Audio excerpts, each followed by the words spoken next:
Et pas plus haut que le bord aujourd'hui, donc nous sommes au festival Bazar au Bazac, là, le 1er mai. Alors évidemment, comme on enregistre, ça sera diffusé, oui, Ouais, hein, ouais, tout à fait, absolument. voilà, le 6 mai. Ça sera diffusé le 6 mai sur les ondes de campus à 18 h, évidemment. Alors aujourd'hui, dans cette arène incendiaire, et on sent qu'elle est incendiaire, l'arène, des chroniqueurs inclassables. Ah, et quand même, hein, faites brûler un peu les trucs.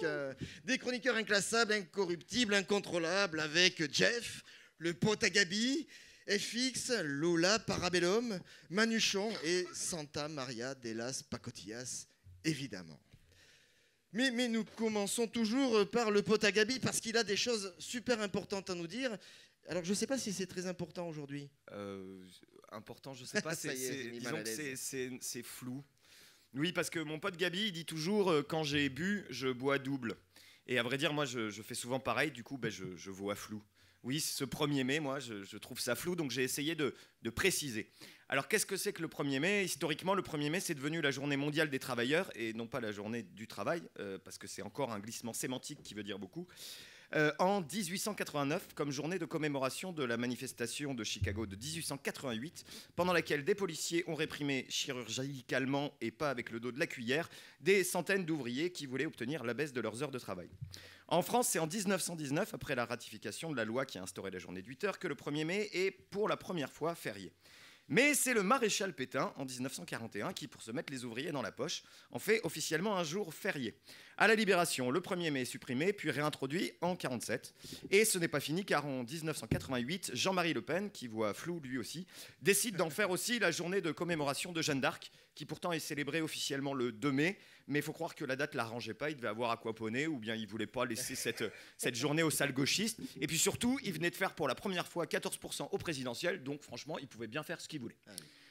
Alors, il me semble important d'ailleurs de préciser pour les plus jeunes de l'auditoire qu'il fut un temps pas si lointain où le chef avait encore des cheveux et où le FN ne paradait pas fièrement le jour de la fête des travailleurs.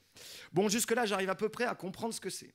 Mais là où ça se complique, c'est quand j'entends cette semaine Nick Fragel, le leader du parti souverainiste en Angleterre, puis Nicolas Sarkozy déclarer que le FN, c'est un parti d'extrême gauche et qui n'ont rien à voir avec ces gens-là. Ah ben merde. Et Sarkozy de rajouter, ceux qui font campagne auprès de Monsieur Valls, c'est l'extrême gauche. Ah ben merde.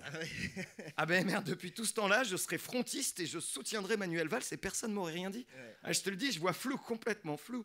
Pour moi, le seul point commun entre les deux défilés d'aujourd'hui, c'est la scission entre les syndicats pour nous et dans son parti pour Marine Le Pen. Mais sinon, moi, je croyais que l'extrême gauche, c'était défendre l'humanisme, la solidarité, la dignité. Et j'aurais jamais cru que ça puisse être des valeurs du Front National. Je sens qu'on m'enfume là, qu'on jette des rideaux de fumée pour que j'y vois plus clair. On espère m'attendrir et m'aliéner avec un bouquet de muguet. Ah, le muguet d'ailleurs, parlons-en. La tradition est ancienne, c'est le symbole du renouveau du printemps sur l'hiver, ça date de la Rome antique, et puis après il y a eu un tas de rois qui ont fait des tas de trucs, mais bon, ça on s'en fout. Et puis Christian d'Or en 1900, bon ça on s'en fout aussi, mais c'était drôle que c'était Christian d'Or. Ça m'a fait rire. Mais surtout l'association du muguet à la fête des travailleurs, c'est l'initiative de Tintatin, le maréchal, encore le revoilà, qui voulait supprimer l'ancien symbole floral du 1er mai. C'était une églantine rouge qui était trop connotée à gauche. Ben oui, le rouge, tout ça, alors que le blanc, ça a quand même plus de classe, c'est plus royaliste. Pour les fleurs, je sais pas, mais en tout cas, je sais qu'en vin, le rouge, c'est peut-être plus vulgaire, mais ça me détruit moins l'estomac. D'ailleurs, ces quelques 60 millions de brins de muguet, vous savez qui les récolte? C'est des Roms essentiellement. Car grâce à l'Europe, il est maintenant plus simple d'embaucher les migrants et les gens du voyage depuis 2014. Fabuleux. Voilà une directive européenne, enfin plein de bon sens, puis ça aide les producteurs locaux, c'est génial. Tiens, Louis Douaneau, producteur de muguet, il témoigne. Ils connaissent le travail, la cueillette est bien faite et surtout, ils n'ont pas peur des conditions de travail. C'est trop dur par rapport à ce que ça rapporte, personne n'accepterait ces conditions-là, il faut vraiment avoir très faim. Ah ben merde. Et l'association Migrants en Formation renchérit, tout heureux de cette loi. Avec ce boulot, ils retrouvent leur dignité. Quand ils se lèvent le matin, ils savent pourquoi. Le salaire qu'ils vont l'avoir, ils vont gagner. Ce n'est pas de l'assistanat.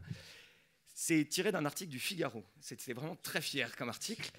Et alors donc, pour résumer, le muguet que j'offre à Madouce pour commémorer et m'insurger contre les conditions des travailleurs exploités de par le monde, c'est récolté par des travailleurs exploités à cause d'un héritage pétainiste le jour où on m'assimile à l'extrême droite et au gouvernement de Valls.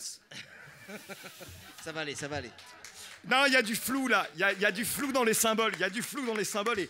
Et un symbole, Christophe, je sais pas, ça a du bon, ça rassemble, ça mobilise, ça fédère.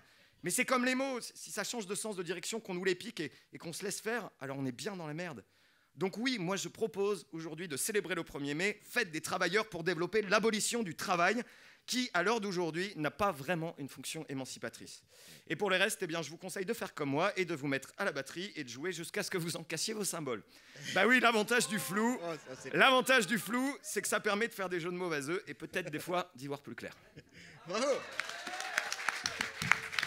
Ah, le pote à Gabi est super en forme, hein, moi je dis. Hein.